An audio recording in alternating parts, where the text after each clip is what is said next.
Double stitch battle, baby! I'm back to explain. You talk about jury precedent, well, The term you are looking for is jurisprudence, which in America is a philosophy or theory of law, which also includes English common law. You know, guys like William Blackstone, who helped set up our legal tradition, and did so before we were a country, before the Constitution, and before the Bill of Rights.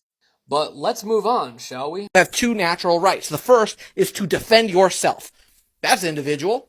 But the second is a collective right to defend yourself as a community against an oppressor. Hold up, so you just acknowledged that in the Second Amendment there is an individual right to defend yourself, and that the Second Amendment is merely recognizing this individual right. The right to self-defense is derivative of your rights to life, liberty, and private property, which of course are the three pillars of natural rights framework that we use to establish this country. And if you have the right to defense, well then you also have the right to the means or tools of defense as well. That's just a natural implication of having the right to defense. Because philosophically, if you don't aggress on anyone, there's no problem. But we weren't talking about the natural rights. We were talking about the legalese of the Second Amendment, and the fact that the term the people has a very specific meaning in constitutional law, a meaning that is well established to be an individual right, a reality that does not change from amendment to amendment.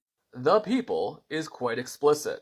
Are we on the same page yet? But that we also pass laws that prevent the individual and an 18-year-old from purchasing an assault rifle that they don't need and are not owed. So besides the fact that you have to be 21 years old to purchase anything that's in the NFA list, which means that 18-year-olds cannot legally purchase anything that qualifies as an assault rifle, you fundamentally miss the point of both the natural right and the Second Amendment.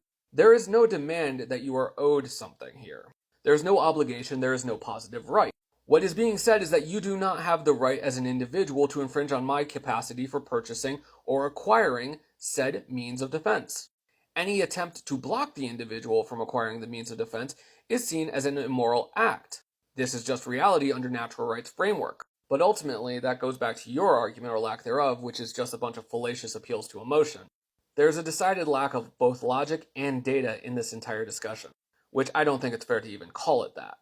Going back to the original point of the original video, if the term the people in the US Constitution does not confer an individual right, then you do not have a right against unreasonable search and seizure as an individual. You do not have a right to free speech as an individual. You do not have the right to practice your religion as an individual. And you certainly don't have the right to the press as an individual. I would hope that everyone can agree that is not the case.